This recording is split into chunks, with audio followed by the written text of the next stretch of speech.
Ya, kita bersyukur pada hari Sabat ini yang bertepatan dengan Yom Kippur 10 Tisri 5785. Ya, kita baru masuk tahun baru kemarin pada Rosh Hashanah. Rosh itu kepala, Hashanah itu tahun atau tahun baru, atau juga disebut dengan Yom Teruah di dalam bahasa Alkitabnya. Secara biologi disebut Yom Teruah atau hari peniupan. Peniupan apa? Shofar. Shofar atau sangkakala. Bukan serunai. Hari ini kita akan belajar tentang Yom Kippur. Yang mungkin Bapak Ibu pernah dengar, ya, yang sudah usia lanjut pernah dengar tentang Perang Yom Kippur. Ya. Perang Yom Kippur tahun berapa Bapak Ibu sekalian? 67. Ya, 73. Kalau 67 itu perang 6 hari. Ya. Yom Kippur itu perang pada waktu mereka berpuasa, mereka diserang. Namun untuk itu mari kita sebelum membahasnya kita akan satu dalam doa. Bapak, kami mengucap syukur pada hari ini kami boleh bersama-sama melakukan perintah Tuhan, yaitu Mikra Kodes, pertemuan kudus yang Tuhan perintahkan bagi setiap umatnya. Kami mengucap syukur Tuhan kalau Engkau memberi kesempatan bagi kami, baik yang berusia lanjut maupun yang masih muda, semua ada di dalam satu gerakan, satu barisan sebagai laskar Hamasya. Terima kasih Bapa, Engkau akan mengurapi setiap kami ketika kami mendengarkan kebenaran firman-Mu, dan biarlah firman itu boleh tertanam di dalam hati kami, hidup, bertumbuh dan berbuah-buah bagi kemuliaan Bapa di surga. Kami menyerahkan pikiran kami tawan pikiran kami tundukkan di bawah pikiran Hamasya, sehingga segala kebenaran firman-Mu Tuhan boleh masuk ke dalam hidup kami. Terima kasih Bapa, kami menyerahkan pemberitaan. Kata berpuasa ini dalam bahasa aslinya tidak ada, cuman memang dalam bahasa Inggrisnya tuh to afflict your soul, merendahkan atau menindas jiwamu. Ya, jadi penekanannya adalah daripada jiwa atau hati kita, yaitu hati yang merendahkan diri, merendahkan hati di hadapan Tuhan. Tentu dengan apa wujudnya merendahkan hati itu? Mereka melakukan yang namanya puasa. Jadi puasa itu bukan ultimate goalnya, tetapi justru hati kita yang merendahkan diri itulah didorong dengan berpuasa. Nah, ibarat roket Bapak Ibu. Peluru itu yang roket itu ya. Roket itu yang mendorong. Ya. Nah, roketnya ini puasa.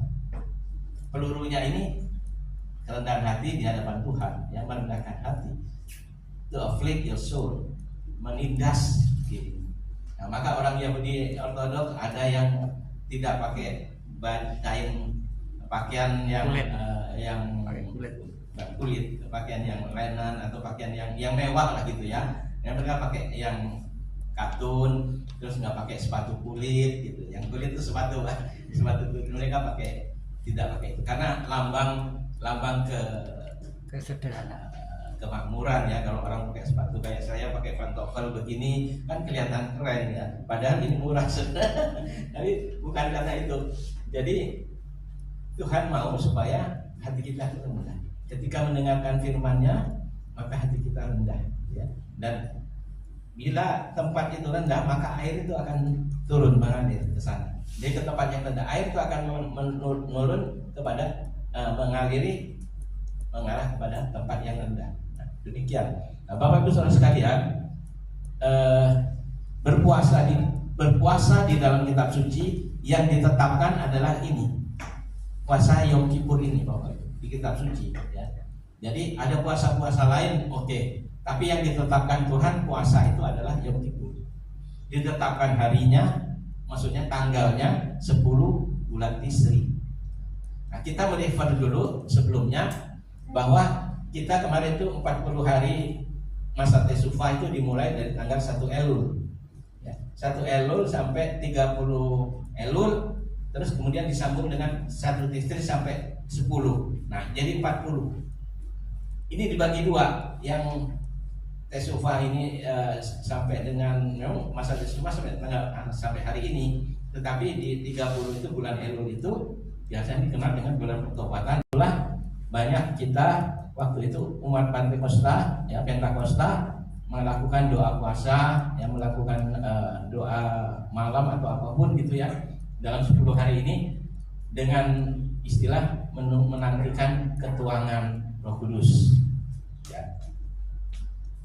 Nah itu sebenarnya pada itu yang lain lagi, itu bukan Yom Kippur tapi itu kepada Pentakosta ya dari hari ke-40 itu yang disebut dengan Memba Omer itu bersamaan itu Tuhan Yesus menggenapinya pada hari ke-40 itu dia naik ke surga. Jadi semua yang ditulis dalam 7 hari raya itu ya di dalam Alkitab ini semua menunjuk kepada Yesus. Nah, itulah yang disebut Yesus itu menggenapi Torah. Ya, kata menggenapi saya pernah sampaikan itu punya 2 aspek ya. Aspek pertama menggenapi itu adalah memenuhi apa yang dinubuatkan di dalam Torah. Itu yang pertama. Memenuhi semua nubuatan dan mulai dari Kejadian 3 ayat 15 ya, aku akan mengadakan permusuhan dengan engkau, keturunan wanita akan meremukkan kepala ular dengan tumitnya dan ular akan memakut tumitnya. Nah itu terjadi. Yesus menggenapinya, tumitnya dipakut di kayu salib ya, dengan pasak paku yang besar itu tumitnya ditembus. Nah itu nubuatan banyak. Itu aspek pertama. Nah, aspek yang kedua menggenapi yang tidak tepat, miss the mark.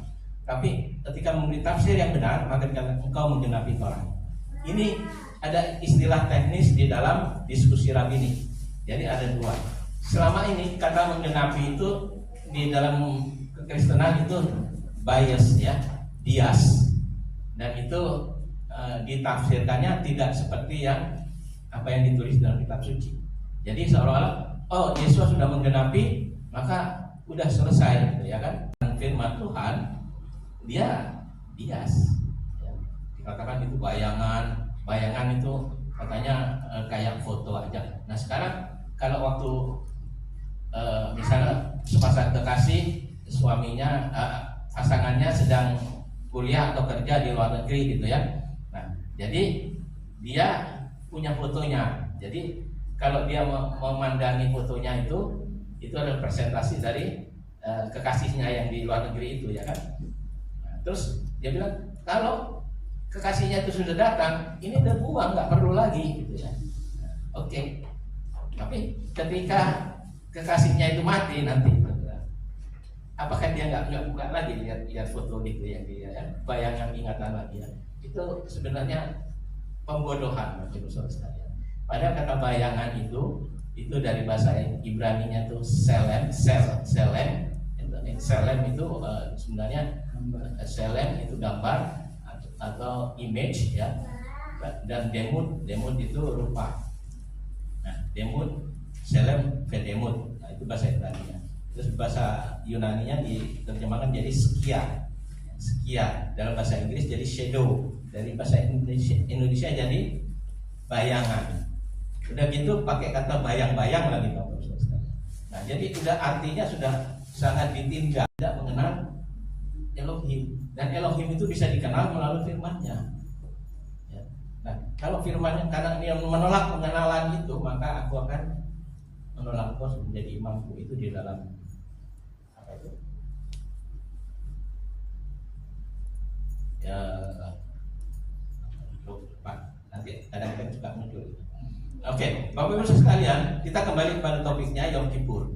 Setelah hari ke-10 itu Yom Kippur, Tuhan perintahkan untuk melakukan pertemuan kudus. Nah, di situ juga disebut menjadi Sabat. Sabat itu artinya memang berhenti ya, to rest. Jadi Yesus adalah Sabat kita. Yesus adalah perhentian kita dari mencari keselamatan lain. Kita nggak perlu. Sekarang masuk pada Yom Kippur. Yom itu hari, Kippur itu dari kata ada 2. Kippur itu dari kata pur. Pur itu undi. Ya, pur undi nanti akan saya bahas ini. Dan pur yang Kippur itu dalam arti yang rohaninya, Kippur itu to cover, atau kafarah, menutupi. Nah, jadi dosa itu ditutupi, Bapak. Dosa itu ditutupi oleh dengan darah. Dan firman Tuhan juga katakan tadi, tidak ada pengampunan dosa tanpa penumpahan darah. Dan Yesua menggenapi itu, darahnya tertumpah. Nah, nanti kita akan bahas ke sana bahwa Yesua itu Kohen Hagadol atau imam besar menurut peraturan Melkisedek. Dia bukan menurut peraturan bait suci Aharon, imamat Aharon, bukan, tapi dia imamat Melkisedek. Makanya dia tidak mati di altar, tidak disembelih di altar bait suci, tetapi dia di bukit yang lain, bukan di bukit Sion, tapi di bukit yang lain, yaitu di bukit Golgota, jauh dari situ. Artinya apa? Yesua memang bukan imam menurut Melkisedek. Jadi Yesua itu gelarnya sebenarnya imam besar, raja, ya kan, nabi juga ada di situ. Yesua itu kesemuanya, kesatuan, tapi tidak bisa di breakdown. Bapak black sheep, jadi black coat dibawa dibawa ke imam besar, lalu dua itu didoakan di situ. Maksudnya artinya ini dia yang mewakili. Nah, kemudian tahapan kedua, diajukan salah satu kambing itu. Nah, kemudian imam itu mengambil undi. Undi itu ada dua. Jadi di dalam satu tempat kayak tempat kacamata itu yang agak besar. Nah, undi itu ada dua. Undi ini kayak kalau kita ini arisan, kayak kalau kartu itu ya kan, nggak tahu itu ya, tapi covernya belakangnya sama gitu kan, jadi nggak bisa ditandai gitu, nggak bisa, pokoknya ini asli. Dan setiap dia ambil dengan tangan kanannya, imam besar ini pasti itu jatuhnya kepada dia. Nah, jadi ada tidak dibunuh, tapi dia lepas, dihalau. Sebelumnya kedua kambing ini memang ditumpangi tangan tadi untuk dosa-dosa bangsa Israel, ditanggungkan kepada kambing ini, ditransfer ke kambing ini. Kalau kita di zaman sekarang berpikiran, itu mistis banget gitu ya. Tapi kebenaran ternyata memang seperti itu. Kehadiran Tuhan itu nyata dan kuasanya itu nyata, ya. Penyertaan Tuhan itu nyata. Maka Mose bilang, kalau engkau tidak menyertai kami, jangan biarkan kami pergi. Artinya kami tidak akan pergi kalau engkau tidak menyertai kami. Sekarang Bapak bilang, aku nggak mau, aku kirim malaikat lagi. Mose nawar, no. Kenapa? Tanpa penyertaanmu, dari mana orang akan mengenal bangsa? Jadi bangsa ini dikenal karena penyertaan Tuhan, ya, karena penyertaan Elohim. Jadi bangsa ini ada sampai sekarang karena penyertaan Elohim, Bapak Ibu Saudara. Perang yang sedang terjadi dan akan eskalasinya akan membesar nanti, itu akan masuk pada perang Gog Magog. Setelah Gog Magog disambung lagi dengan perang Armageddon. Lalu Yesus datang, ya. Nah, Yom Kippur, ketika kambing hitam yang tidak yang Azazel, jadi otomatis kalau yang satu udah dapat ini khatam yang Yahweh, yang ini pasti Azazel, ya kan? Kalau yang ini yang Yahweh, yang sini otomatis dan pasti Azazel. Demikian. Jadi sebelum dihalau ke padang gurun, ini dililiti dengan pita merah kirmisi. Saya nggak ada gambarnya, saya kasih di Facebook, apa sih, saya kirim gambar semalam ya. Kambing dua dan kambing yang satu. Nah, kambing yang satu itu yang dililitin pita merah. Nah, itu tidak disembelih, tapi dia dihalau ke padang gurun. Nah, kita coba lihat di Yesaya 1 ayat 18. Ini ayat ini muncul dari peristiwa Yom Kippur ini, Bapak Ibu Saudara-saudara.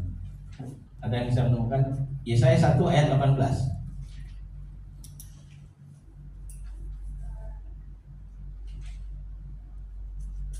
Jadi konteksnya, ayat itu muncul konteksnya dari Yom Kippur.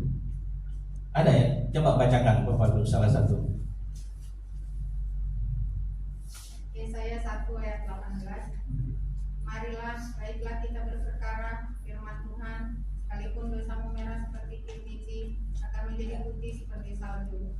Sekalipun berwarna merah seperti kain kesumbar, akan menjadi putih seperti bulu domba. Ya. Tadinya Naomi saya minta suruh nyanyi lagu ini.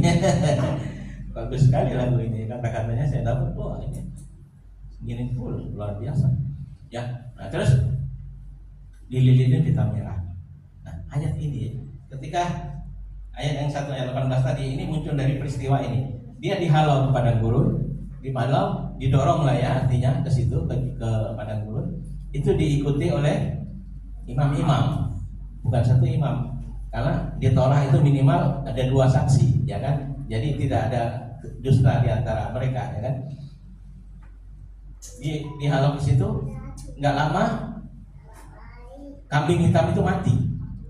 Di samping karena padang gurun yang panas, tidak ada air, tidak ada makan atau apa, dan dia menanggung beban dosa, akhirnya mati. Nah, ketika kambing itu mati, diambillah pita kirmisi itu, dan pita itu sudah berubah jadi putih. Nah, ini kejadian benar Bapak Ibu Saudara sekalian.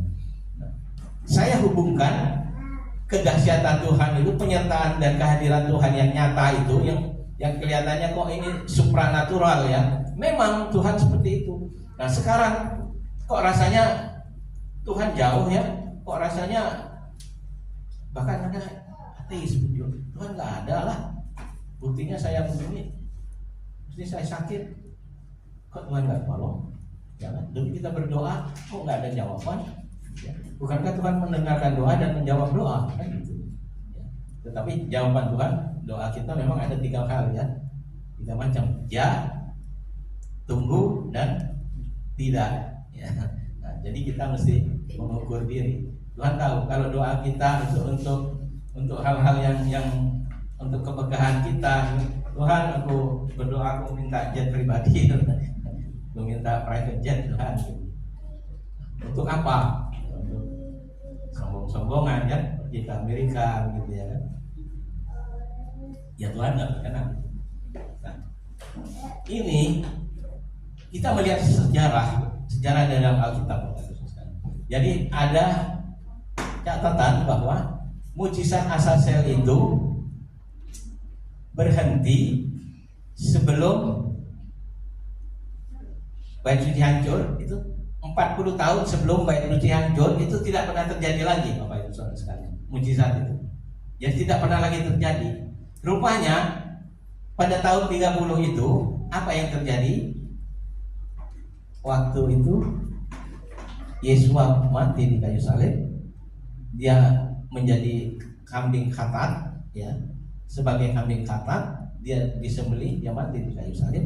Apa yang terjadi? Jam 12 siang itu ketika dia mengembuskan jam 3 sore ya, itu tirai bait suci itu terbelah 2 dari atas sampai ke bawah. Dan tirai itu bukan kayak hordeng ini Bapak Ibu Saudara, enggak tipis begini. Tirai itu tebal dan kuat karena itu disamak ya, penyamaan dari kulit yak. Itu kerbau Mesir ya. Yak dengan dugong. Dugong itu bukan duyung ikan ya, ini atau ikan atau apa di air itu kayak katibara atau apalah itu ya. Nah, itu kulitnya itu disamak ya. Kayak ada penyamak kulit. Nah, kulit itu berat dan kuat. Makanya ketika mereka pindah-pindah, Bapak Saudara kan setiap ini tiang awan berhenti di situ, ya udah di situ pasang tembak. Nanti tiang awan atau tiang api itu bergerak, diangkatlah itu, pindah ngikutin. Nah, itu ada orangnya sendiri, tim dari Lewi ini yang khusus ngangkat itu. Dan itu berat, nggak bisa diangkat sendiri Bapak Ibu sekalian. Ya, walaupun ini 5 kali 5 kali 5. 5 tingginya, 5 lebarnya, 5 panjangnya. Ya. Berapa itu perseginya? Tinggal dihitung atau kubiknya ya. Nah, itu berat. Itu mesti ditaruh, digerobak, didorong, atau dipikul atau apa.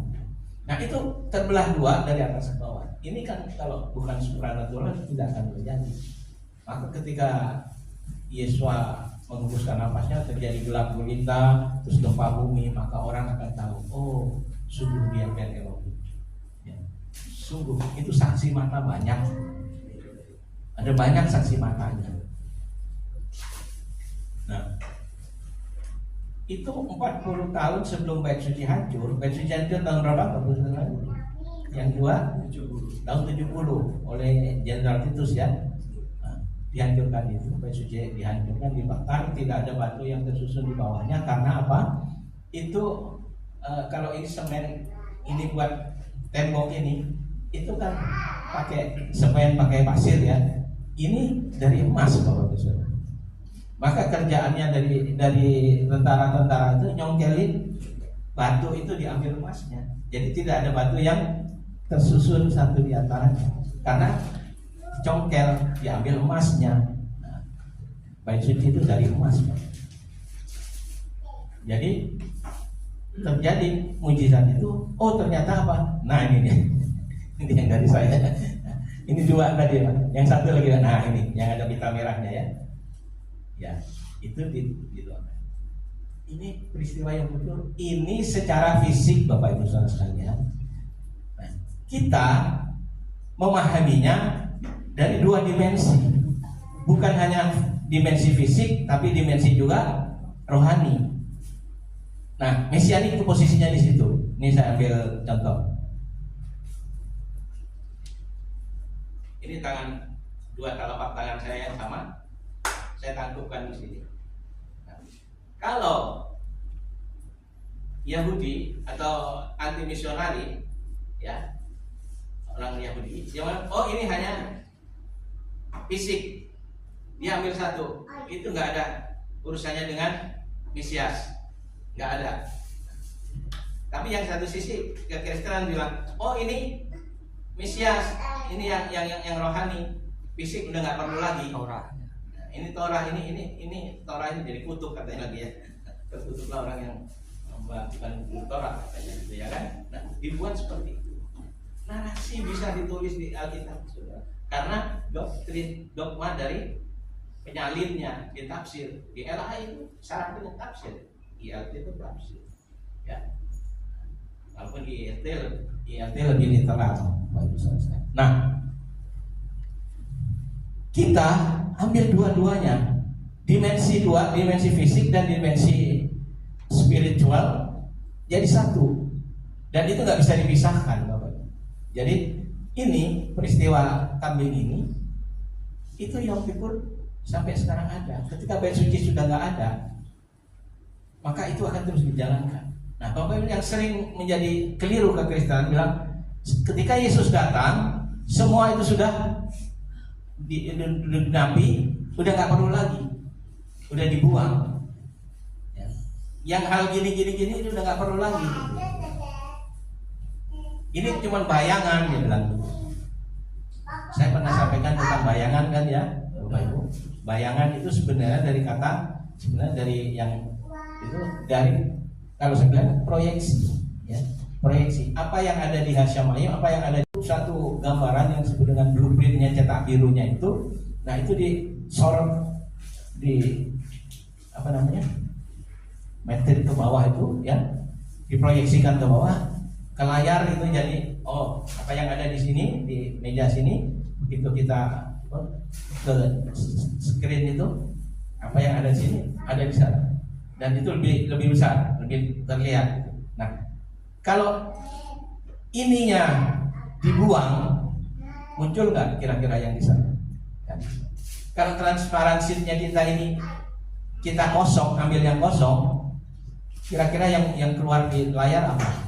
Kosong juga, blank. Ya. Nah, jadi sebenarnya pengertiannya seperti itu. Tapi dikatakan, oh bayangan udah nggak perlu kan ini. Nah, konyol lagi ada hamba Tuhan yang sempat berdebat dengan Pak Ben waktu itu di Kelapa Gading. Dia bilang suami yang lama itu katanya Torah, hukum Torah. Jadi ini suami yang lama ini harus mati dulu supaya bisa kawin lagi dengan suami yang baru. Jadi Torah ini dianggap sebagai suami lama. Sedangkan Yesua itu suami yang baru. Nah, ketika ada Yesua, ini suami ini harus mati. Padahal yang benar adalah bukan ininya Bapak Saudara. Sebenarnya bukan hukum Tauratnya, sebenarnya itu dosa. Pemilik kita, manusia sebelum diselamatkan itu ada di bawah kuasa dosa. Tetapi ketika Yesus menebus, ya, melakukan penebusan di kayu salib, nah, ini bahasanya. Dia katakan tetelestai, sudah selesai atau sudah genap. Lalu orang pikir, udah hukum Taurat udah genap, udah enggak. Bukan Tuhan Yesus menggenapi, bukan. Yang sudah selesai, yang sudah genap itu, yang sudah sempurna itu adalah geulah, penebusan atau penebusan itu. Geulah Sleman, jadi penebusan yang sempurna gitu. Lalu Yesus, tidak ada yang bisa menggenapi Taurat itu dari dua aspek tadi ya, selain Yesus. Nah, dan Sabat dan 7 hari raya di dalam Imamat 23 itu, Bapak Ibu perlu catat juga. Sabat dan 7 hari raya dalam Imamat 23 itu adalah Injil yang lengkap dan murni. Injil yang paling lengkap dan murni itu ada di dalam Imamat 23 itu, yaitu Sabat dan 7 hari raya. Dan itu Sabat dan 7 hari raya itu adalah Yeshua. Maka disebut Yeshua Adonai Sabat, Tuhan atas hari Sabat. Itu pun di banyak interpretasinya. Oh, Tuhan atas hari Sabat ya. Kalau gitu hari Sabat nggak perlu, kan Tuhan yang menjadi apa, Tuhan atas hari Sabat. Yeshua yang menjadi Tuhan atas hari Sabat. Hari Sabat nggak perlu. Lalu diganti. Nah, ini bahaya. Kalau orang ibadah kemarin di ini masih muncul juga dari tentang mesianik yang anti ibadah minggu. Dia selalu ibadah Yom Rishon kan. Lalu saya komen, ibadah hari apa saja sah. Ibadah hari saja apa aja sah, boleh dilakukan.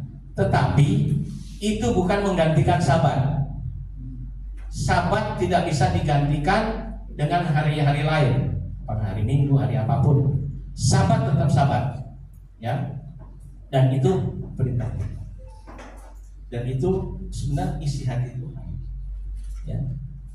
Torah ini surat cintanya Tuhan, isi hatinya Tuhan, yang ditulis dengan jarinya sendiri kepada kekasihnya Israel.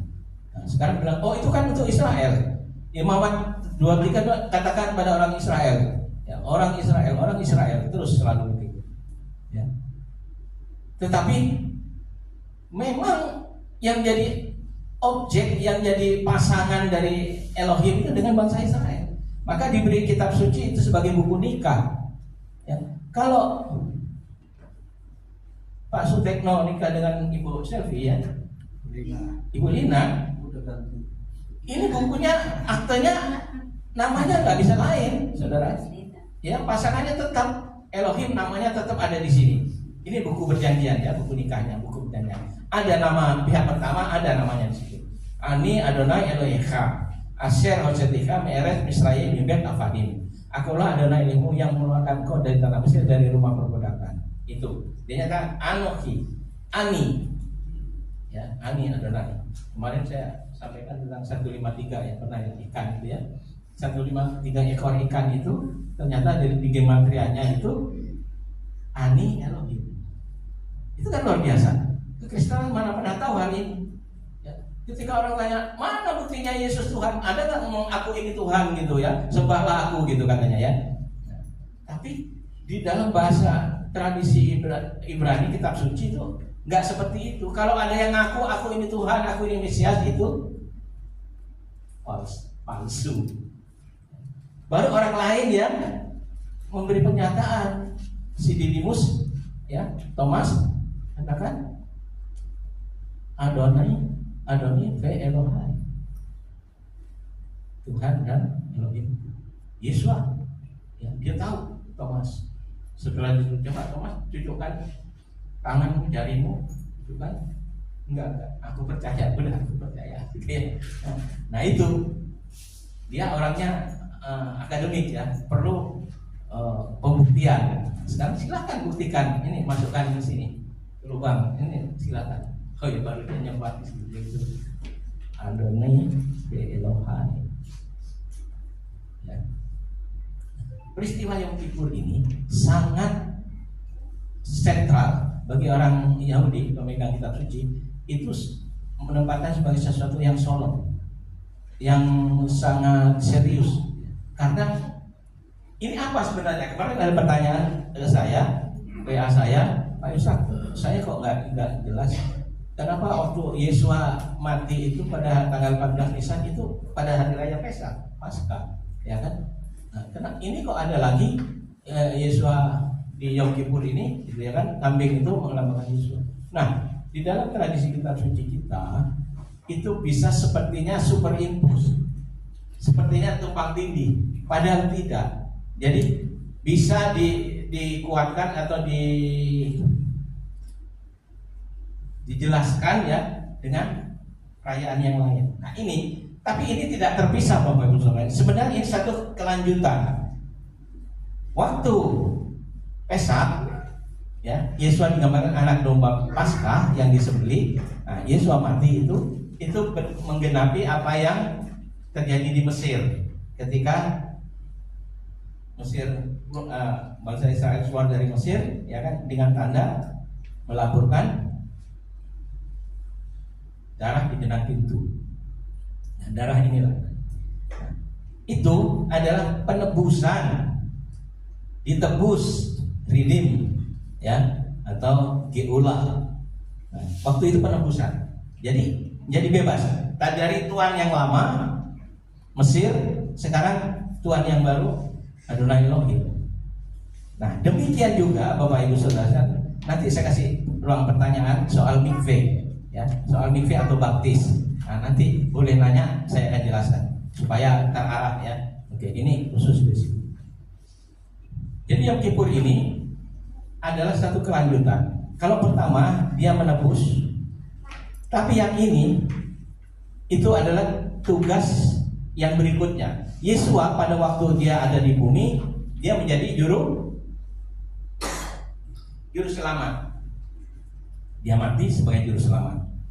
Setelah dia naik ke surga, dia duduk di depan takhta Bapaknya atau di sebelah kanan. Itu berbicara bukan masalah posisi ini, tapi sebenarnya ke eksistensinya, ya. Dikatakan yamin atau tangan kanannya, duduk di sebelah kanannya, itu sebenarnya ada di hadapan Bapa, Panim. Maka disebut Yesua Sar Hapanim. Sar itu raja, pangeran. Panim itu face, disebut pangeran wajah. Panah kan, sebenarnya hadirat. Jadi Yesua itu ada di hadirat Bapa, ada di hadapan Bapa.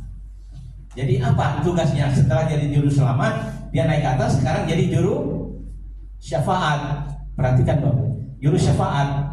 Korelasinya apa? Ketika kita berdoa, kita sebut dalam nama Yesua, kita materaikan di dalam nama Yesua. Nah, kenapa begitu? Kita berdoa kepada Bapa, tetapi kita harus ada di dalam Yesua. Bukan Bapa dipanggil dalam nama Yesua, itu salah.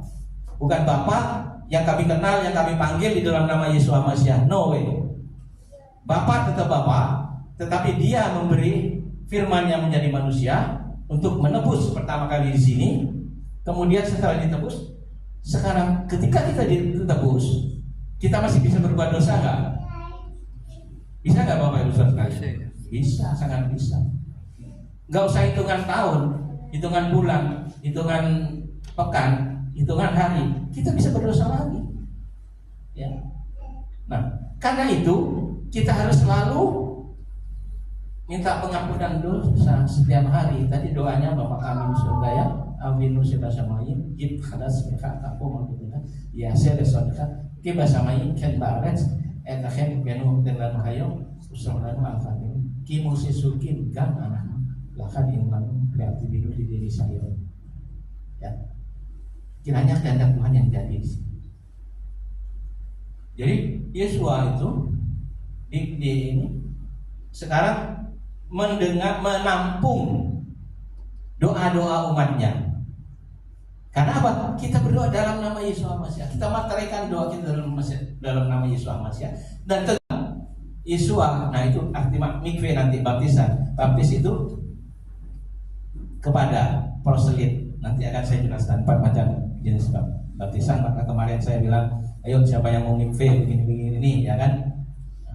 walaupun tidak direspon, tapi mungkin sudah dibaca kan gitu, Bapak Ibu Saudara sekalian. Tidak apa-apa. Termasuk taslih. Nah ini ada kaitannya dengan taslih juga ya.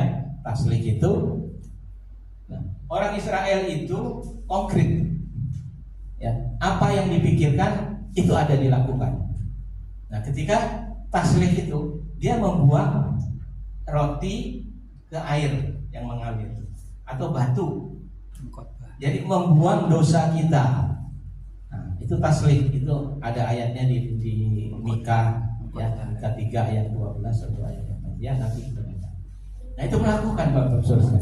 Dan itu ada timingnya. Misal kita mikve kemarin, mikve bulan Elul, tanggal 1 boleh sampai dengan Rosasana ya. Yang nggak sempat ini dalam waktu sebulan. Nah, saya sudah mikve 2 kali. Nah mikve-nya nggak harus ke Ancol sana, nggak harus kemana. Saya cukup di rumah, cukup di shower saja.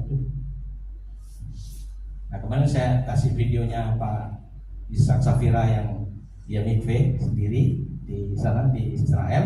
Nah, seperti itu. Jangan lagi kemarin ada muncul perdebatan di Facebook tentang baptisan kenapa mesti 3 kali ditenggelamkan 3 kali, apa begini kalau nggak gitu nggak sah segala macam. Nah, ditanggapin oleh saudara kita itu, tapi tanggapannya nggak pas, maka saya kirim aja ini gambar-gambar bukti baptisan waktu itu. Ada gereja ortodoks di sini yang benar sesuai dengan kitab suci.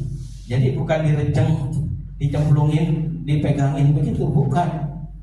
Kalau Yesua bilang membuka tali kasutnya aja aku tidak layak, ya, apalagi pegang kepalanya direjeng gitu. Yang paling terhormat sebenarnya tukang cukur. Presiden pun kepalanya harus dia pegang sudah. Ya. Nah, ini dia bilang begitu. Jadi baptis yang terjadi sesuai Alkitab itu apa? Ya mereka memberi diri dibaptis, menenggelamkan dirinya, ya kan? Setelah mengucapkan doa. Nah, Pak Rabi doanya kan kayak orang selengean gitu ya kan? Enggak orang yang serius dengan muka yang ini, dengan nangis atau apa ya? Sesuai aja. Intinya doanya itu. Nah, sekarang Yesua itu jadi setelah juru selamat, sekarang jadi juru syafaat. Yang doa-doa itu ditampung oleh Yesua, dibawa ke hadapan Tuhan. Nah, doa-doa kita ini dibubuhi darahnya sendiri. Jadi ini dosa-dosa itu minta pengampunan dosa dalam nama Yesua. Nah, ini dosa-dosa kan diserahkan ke Yesua, ini dibawa doa-doa dengan dosa-dosa itu jadi situ. Baru diratifikasi dengan darah. Dan dia bilang sebaiknya kita baca dulu ya. Kita baca dulu di dalam Ibrani 9. Ibrani 9 ini memang semua khusus untuk Yom Kippur. Satu pasal itu ya, 9 itu. Nah, itu imam besar atau Kohen Hagadol, imam agung. Nah, Yesua sebagai imam besar yang dia bawa darahnya. Setiap ini kan setelah ini darah itu yang khatam tadi kan diambil darahnya, ditampung, terus dibawa ke ruang Maha Kudus. Di situ dipercikan ke tabut perjanjian, ya, di atas tutup pendamaian disebut dengan helasterion, ya, helasterion. Nah, itu di situ. Nah, Yesua pun demikian. Ini bokor berisi dosa-dosa umatnya yang berseru, ya, minta pengampunan dosa dalam nama Yesua, doa-doa permohonan segala macam dalam nama Yesua itu ada di dalam bokornya di tangan Yesua. Dan Yesua meratifikasi itu, perjanjian itu diratifikasi, disahkan dengan darahnya sendiri. Bukan darah imam yang setiap tahun masuk ke situ, tapi dia sekali untuk selamanya dia mati membawa darahnya. Dan darah perjanjian ini, darah yang nilainya tidak ternilai harganya, ini yang bisa menutupi. Jadi menutupi itu tadi, dosa itu ditutupi, ya, cover atau kaparah, kipurim itu dengan darah. Nah, maka dikatakan tidak ada pengampunan dosa tanpa penumpahan darah. Nah, Yesua sebagai imam yang melakukan ini. Ini satu pasal Bapak Ibu semuanya. Tapi ini mungkin PR Bapak Ibu suka baca di rumah, Ibrani 9. Hari ini, sore ini, malam ini baca. Ya, pahami Bapak Ibu bahwa sebenarnya dialah imam besar itu, Kohen Hagadol. Kohen itu imam, Gadol itu besar. Kohen Hagadol imam besar atau imam agung. Ya. Nah itu Yesua. Setelah tugas sebagai juru selamat, sekarang dia juru syafaat. Tidak ada nama lain, tidak bisa kemana-mana, hanya melalui Yesua yang selalu ada di hadapan Bapa. Maka Yesua itu tadi panggilan wajah atau Sarhapanim. Coba katakan Sarhapanim. Sarhapanim. Sar itu raja atau putra raja, panim itu wajah. Jadi hadapan gitu ya, di hadapan atau di hadirat Bapa. Hanya Yesua. Tidak ada yang lain. Maka ada dua tahta katanya di situ ya, tahta Bapa dan tahta Anak Domba. Tetapi sebenarnya itu sebagai apa ya? Kalau kita ngomong secara akademik, secara faktual gitu, memang kadang mesti dimunculkan seperti itu. Padahal itu sebenarnya mau tahta Bapa dan Anak itu memang satu kesatuan. Seperti Echad tadi ya, Echad itu satu kesatuan. Ibrani 9. Nah ini banyak yang bisa dipertanyakan di sini. Seringkali yang kita dengar sejak muda sampai sekarang, kok nggak jelas gitu ya. Si Anu ngomong begini, si pendeta Anu ngomong begini. Nah sekarang bagaimana firman itu sendiri ngomong? Selama ini yang ada exegesis. Apa kata? Ini yang mendikte teks exegesis ya. Tapi kalau exegesis, firman itu yang muncul, ya. Ini yang bukan didikte dari dogma doktrin manusia yang diterjemahkan atau ditafsirkan seperti itu. Nah itu exegesis. Tapi kita belajar sekarang exegesis. Apa kata firman yang ditulis itu? Kita lihat dari unsur-unsur tafsir itu, hermeneutics itu ada 4. Paling tidak 4 atau ya. Yang pertama itu konteks, yang kedua gramatika leksikalnya. Kita lihat gramatikanya kayak apa, tensisnya kayak apa ya kan. Nah, baru ini historical. Ada nggak sejarahnya ini? Apa cuma dongeng? Apa ini? Ada nggak? Bisa dibuktikan kita. Pardes. Baru Pardes. Historical dan culture, budaya, sosiokulturalnya. Seperti tadi ayat itu muncul dari mana? Kejadian 1 Yesaya 1 ayat 18 itu. Apakah itu karangan Yesaya? Yesaya ngambil dari Torah. Ya. Dari proses Yom Kippur ini. Ya. Masa ini kan terjadi supranatural. Peta merah kirmisi, merah putih menjadi putih seperti salju. Seperti kain kusuma jadi seperti bulu domba. Ini bentuk sajaknya. Jadi luar biasa Bapak kita dengan memberikan Yom Kippur. Nah, lalu puasa itu Yom Kippur itu dia bilang semua itu udah gak berlaku ketika Yesus sudah datang. Buktinya kita lihat di Kisah Rasul 27 ayat 9 ya. Gak apa-apa itu nanti Ibrani 9 PR Bapak Ibu ya. Kisah 27 ayat 9 itu ya. Ini fakta, sejarah ya. Kitab suci kita ini sejarah yang bisa dibuktikan, bukan cuma dongeng yang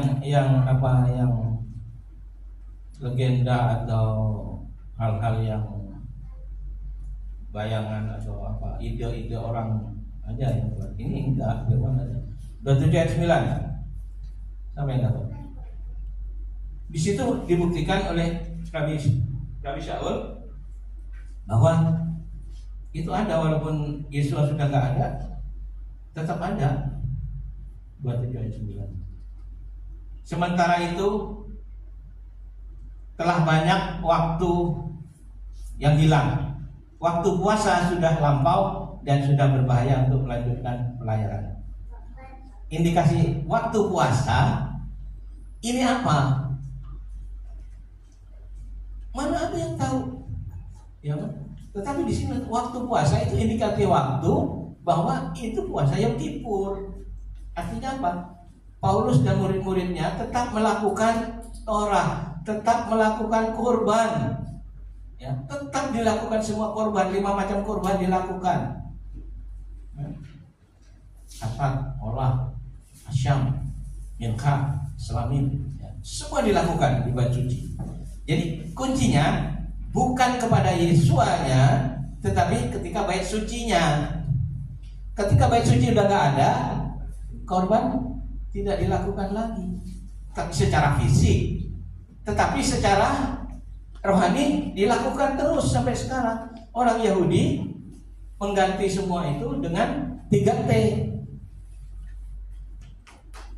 3T, ada yang ingat nggak 3T apa aja? Tesua. Tesua. Tesufah. Terus? Som. Bukan. Sedangkan Tepila. Tefila. 3T Bapak. Perhatikan. 3T. Pertama sedekah. Bukan sedekah, yang kedua. Pertama Tesua. tesufah. Hidup dalam tesufah maksudnya. Tesufah. Tesupah. Tesufah. Ya.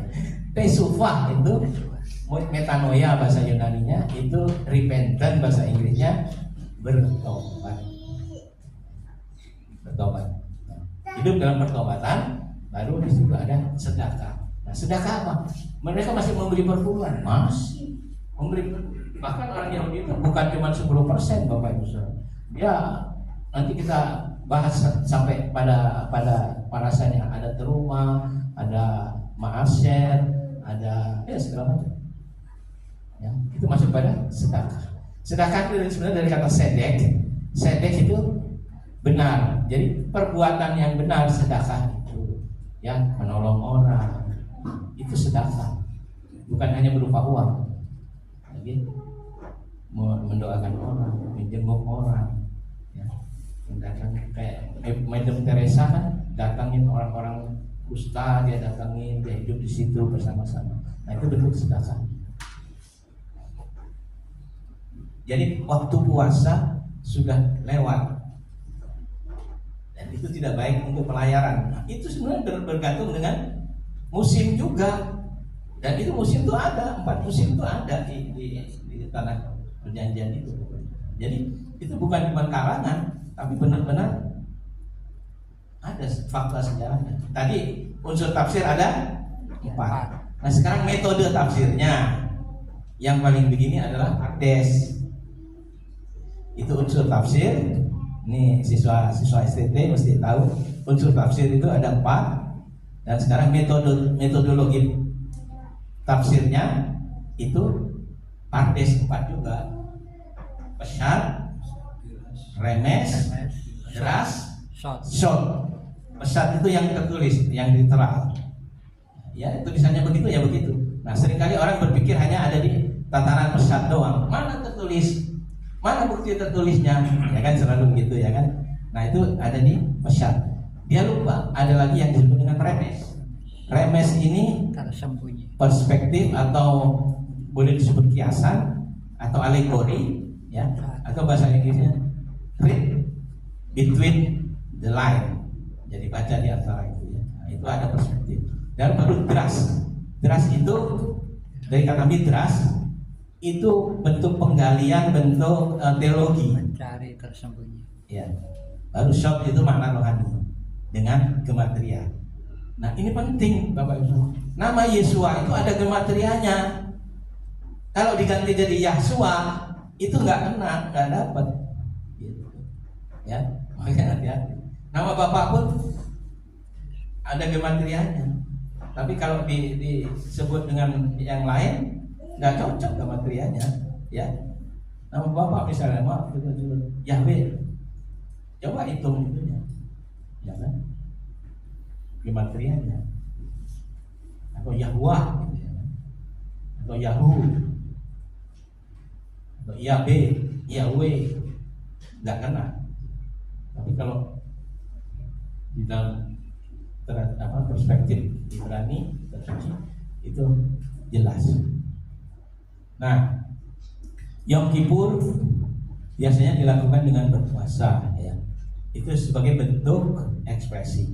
Tapi puasa ini puasa yang major, Bapak Ibu, yang besar, beda dengan puasa pribadi. Kalau Yesua itu berbicara soal pribadi. Kalau kamu berpuasa, ya kan, minyakilah Rambut. kepala ya, minyakilah, cucilah mukanya segala macam, jangan murung. Lagi puasa nih. Saya pernah ketemu orang puasa. Saya lagi puasa nih, kalau nggak puasa saya bunuh. Saya pernah udah dikeluarin marah gara-gara nyenggol mobil dia yang nyenggol mobil saya kan Daihatsu apa itu waktu itu kan, yang ini BMW nyenggol, ternyata bumper dia yang copot gitu. Nah, dia ambil ke bagasi, dia buka bagasinya, dia keluarkan dulu. Baru dia menyerang saya, ya saya kan masih muda waktu itu kan. Orang ini sudah agak tua, ya kan? Orang dari Sulsel ya, dia bos di pasar ikan situ rupanya. Tapi Tuhan tolong, nggak jadi. Karena Tuhan tolong saya ada sampai hari ini. Ya. Oke, ada puasa tuh nggak perlu ditonjol-tonjolkan. Oh lagi puasa ini begini. Kemarin di tempat saya antar barang di situ, kamu kelihatannya lemas banget ini. Saya lagi puasa Pak gitu. Oh iya. Yesus bilang kalau kau berpuasa jangan orang melihat bahwa kau sedang puasa. Dan disitulah kau dapat upahnya atau berkatnya. Nah itu untuk personal. Tetapi kalau Yom Kippur ini major, mayor, ya bukan minor, ini mayor. Makanya kita lakukan. Nah istri saya kemarin ngomong, aku mau bikin bolu tape, terus ada apanya gitu jadi enak untuk di sini. Mami, ini Yom Kippur masa? Oh iya, Mami nggak usah bawa juga di sini banyak kan gitu ya kan? Oh iya. Nah, artinya apa? Bahwa kita mengingat perintah Tuhan dan melakukan. Nah, ketika ini sit ini kan ada nama Bapa. Nama Bapa itu ada perintahnya. Nah, perintah ini Torah. Jadi ketika kita pakai ini, kita bukan cuma sok-sokan Bapak Ibu Saudara. Ini ada jilitannya ini nama Bapa. Adonai Echad. Dan ada gematrianya, ya kan? Nah ini, jadi wanita nggak pakai ini, Bapak Ibu. Ini karena kita keluarga sendiri di Mesianik ya. Wanita nggak pakai ini. Wanita boleh pakai seperti yang saya katakan kata kalupto. Kata itu hanging down, menyukai. Kalupto itu duduk atau cover seperti yang ibu Rifka pakai ya, seperti itu pakai. Nah itu tidak perlu pakai cincin dan tidak ada atarahnya. Atarah atau keter mahkota ini untuk laki-laki. Makanya Yesua suka begitu. Waktu Shema kita suka begitu. Jadi ini mesti hati-hati ketika kita mengajak Shema ya Pak, siapa kasarnya, jangan sampai menimbulkan misinterpreted ya, karena banyak tafsir gitu kan. Mari kita menghadap ke ini Yerusalem begitu. Orang yang nggak paham bilang, oh ini kiblat. Ini kiblat. Nah, kiblat itu adalah satu titik fokus arah yang harus tepat, koordinatnya harus presisi. Kalau nggak tepat, nggak sah katanya kan gitu. Kalau kita nggak begitu maksudnya. Jadi gini, kita narasinya harus, mari kita hadapkan hati kita kepada Bapa di surga, dan kita hadapkan wajah kita ke kota Yerusalem, karena Yesus akan datang ke sana, menjejakkan kakinya, memerintah di sana sebagai raja atas seluruh bumi. Maka dikatakan, Benemar fichaya Adonai lemelech al kol haaret bayom hahu yihye Adonai echad usemo echad. Nah itu karena dia akan datang ke sana. Jadi kalau begitu orang nggak mikirkan, wah Mesianik yang pakai kiblat loh. Kalau nggak kiblat dan kalau nggak pakai ini, kalau nggak ini nggak sah gitu, nggak masuk. Ya. Bukan masalah sah atau tidak sah, Bapak Ibu Saudara sekalian. Soal puasa pun ini memang ya perlu kita sadari Bapak Ibu Saudara sekalian. Tadi dengan gambaran yang saya jelaskan ini ya, orang Yahudi mengambil satu sisi secara fisik saja tanpa ada unsur Mesias. Nah, sedangkan kekristenan ambil satu sisi juga tanpa fisiknya. Yang penting Yesus saja. Yesus datang dari surga. Dia nggak perlu tanggal lahirnya atau apanya, dia datang dari surga. Dia Tuhan. Gitu. Jadi berpikir sebelah. Nah, kalau orang piansui zaman dulu piansui apa? Stroke.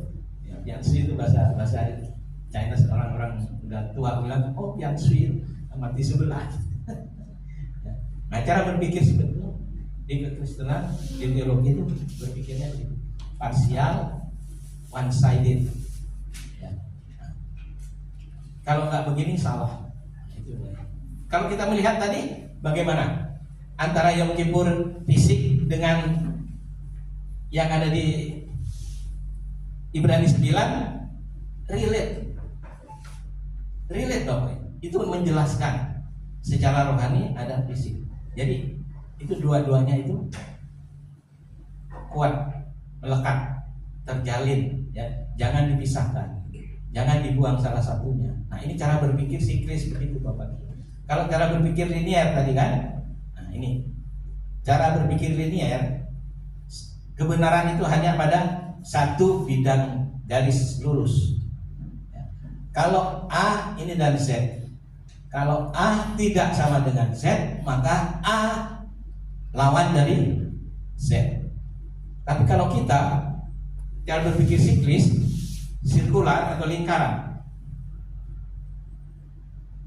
kutub A dan kutub Z, ya, ini cara berpikir kitab suci itu siklis. Ya.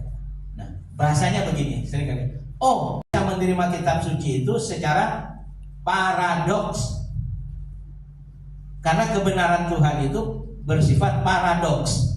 Ya, kata paradoks, coba katakan. Paradoks. Ya, paradoks. Pakai S. Nah, cara ini kelihatannya kalau paradoks itu kelihatannya antagonistik, saling bertentangan. Loh, Yesua melawan Torah katanya. Buktinya waktu perempuan itu yang didapati ketangkap basah kuyup berdosa, Yesua nggak menghukum katanya, ya kan? Berarti Yesua melawan Torah.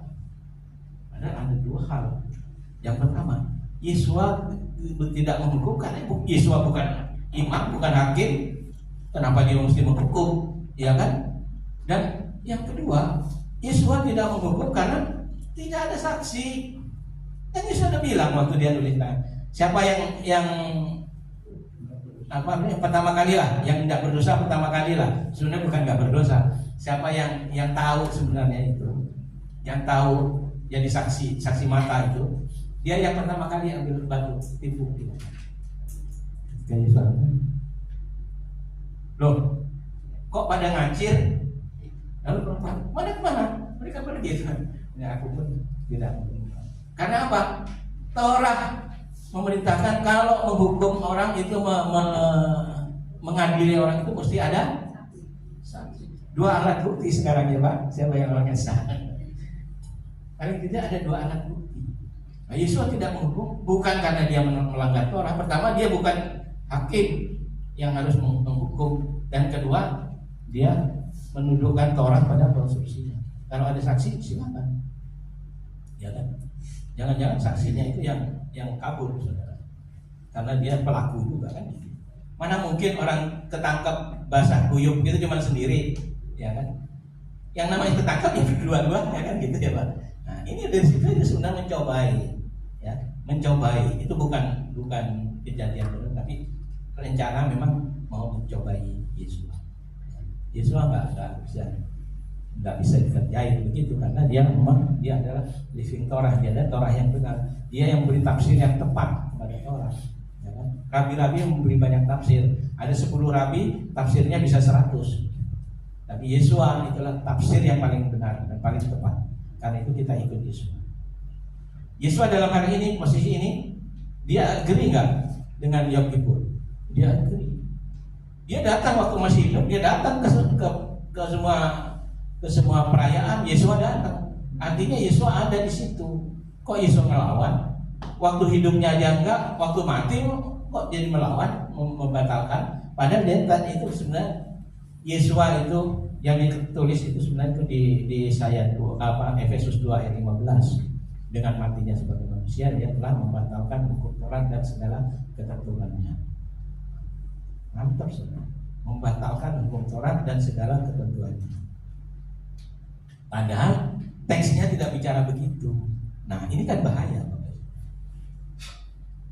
Jadi menggiring, ini maaf saya ini off the record.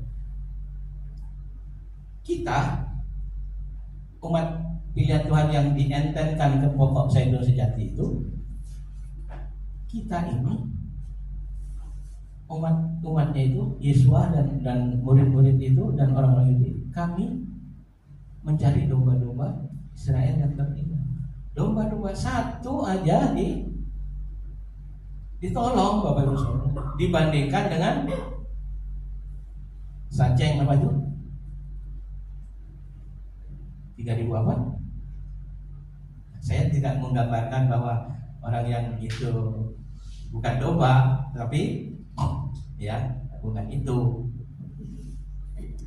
Saya tidak bicara begitu, tapi orang-orang yang seperti itu Yesua nggak sayang.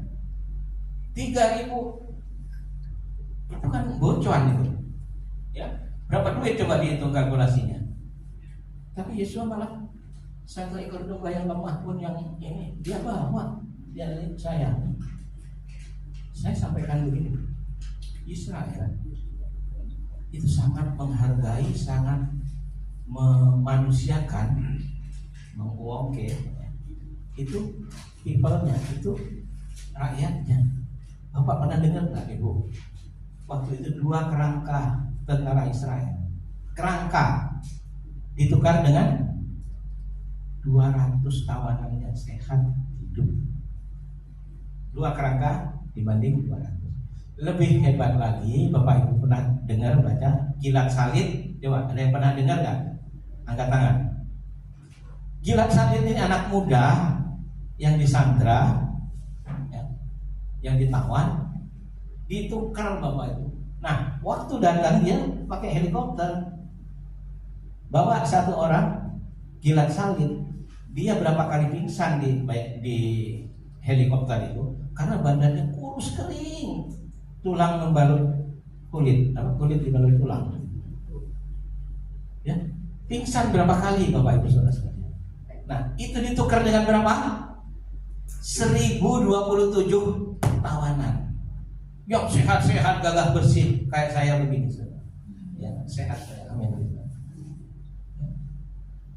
Betapa seorang Gilat Salid yang udah pingsan berapa kali itu, saudara, mungkin nggak lama lagi juga kalau terus begitu lewat, saudara.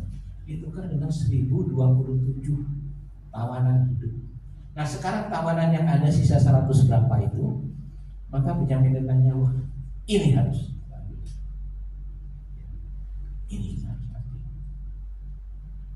sebelum ini kembali. Bukan cuma 42.000 saja, nanti bisa ada sampai 70.000 habis. Ya, ini off the record ya. Ya, oke, seperti itu. Bapak-Ibu sekalian, sekarang saatnya 15 menit. Ada yang bertanya nggak tentang subjek ini? Iya, Pak Parno. Saya pengen tanya alegori 2 kambing jantan yang diundi. Kan menurut Amsal 16 ayat 33 itu undian itu kehendak Tuhan. Artinya yang diundi itu memang yang sudah yang benar. Yang benar itu jadi korban sementara yang kena undi dapat korban, yang nggak kena undi dilepas. Nah, saya dengar tadi kata Bapak, yang dilepas itu membawa dosa. Apa ada persembahan untuk setan?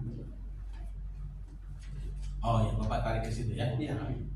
Bagus. Jadi saya pengen ada kaitannya dari firman Tuhan yang memang saya baca itu belum pernah ketemu, bahwa kita memberikan sesaji kepada setan. Justru dilarang keras firman Tuhan. Ya, ini pertanyaan yang bagus Bapak Ibu sekalian, sangat bagus. Jadi 2 kambing hitam itu, kan tadi gambarnya ada 2 tadi, itu dua-duanya ditumpangin sebelum diundi. Iya. Dua-dua ini yang sebagai yang dipersembahkan, sudah dipilih umur sekian, jantan, tidak ada cacat segala macam, sudah diteliti. Oke, 2 maju. Nah, sekarang imam yang berdoa, tumpang tangan ke atas itu, ditumpangkan semua dosa-dosa bangsa Israel kepada media ini. Ini sebagai media ya. Kedua-duanya ditangguhkan doa itu, ditaruh. Apakah bisa? Bisa. Maka saya bilang waktu itu sangat supranatural. Ya, sangat. Urim Tumim itu juga tahu kapan harus perang, mana yang maju dulu. Itu permatanya dari 12 itu suku itu akan muncul, akan terang gitu. Ini kan supranatural. Ya. Jadi ketika ini pun ngambil undi, itu bukan sembarangan. Ya. Iya, itu sesuai dengan Ya. pasal 1633 kehendak Tuhan. Sekarang masalahnya intinya apakah Tuhan berkehendak bahwa dosa itu apa orang atau domba atau kambing itu dipersembahkan kepada setan? Ya. Nah, Pak Parno ini membaca, ya, suka membaca. Saya salut. Ya. Artinya apa? Pak Parno mungkin dapat informasi bahwa Azazel itu adalah setan atau apa? Setan yang penguasa. Karena saya baca di buku Rene Gilgal. Gilgal itu Pak. Jadi dari itu kan memang kekristenan itu kan kita terima dari barat kan, yang saya kenal selama ini kan. Nah sekarang saya mulai arahkan ke Semit Pak. Ya. Nah saya dapatkan itu korelasinya ke Galatia 4 pasal 21 sampai 31. 4 ayat 21. Coba lihat dulu supaya enak. Galatia 4 kira-kira gimana bunyinya Pak? Mengenai perjanjian Sinai dan Yerusalem Pak. Galatia 4 ayat 21 sampai 31.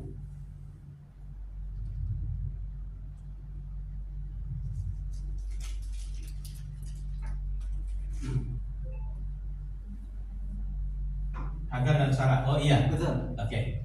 Nah, ini memang mesti dilihat dari perspektif yang tadi yang saya bilang Pardes itu ya. Bahwa ini bentuk midras. Midras benar. Midras Ersal. Midras ya, bahwa Sarah digambarkan sebagai Ibu David itu ya. Ya, dan ini sebagai ini alegoris, betul alegoris. Tapi alegorisnya ini tidak tepat.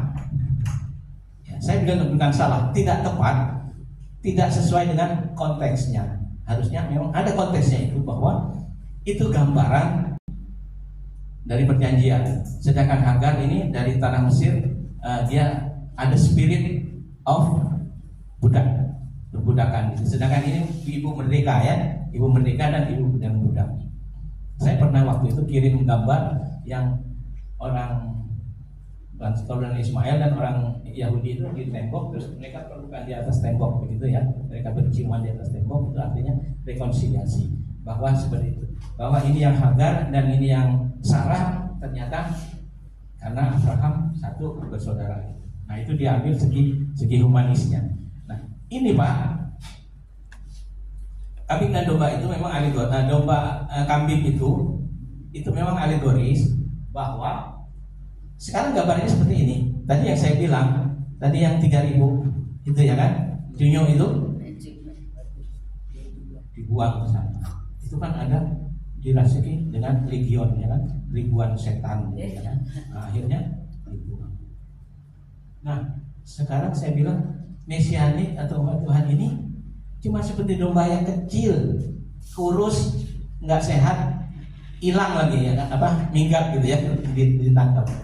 Ini ditukar dengan Tuhan sayang domba yang kecil, kurus dalam nama Tuhan Yesus, gitu kan? Sah aja, mungkin ada hamba Tuhan yang memang dulu dalam nama Allah Anak, Allah Putra, Allah Roh Kudus, Buddha Allah, mungkin begitu ya. Ya kalau gitu ya memang iya, tapi umumnya sesuai dengan Alkitab, hamba Tuhan juga tahu dalam nama Bapa, Anak, dan Roh Kudus, dalam nama Tuhan Yesus kan itu. Nah itu nggak masalah. Nggak perlu lagi baptis pembaharuan, baptis apa lagi. Nah itu yang pertama, itu sekali untuk seumur hidup. Yang kedua, baptisan Yohanes, baptis pertobatan. Yesua bukan baptis bertobat.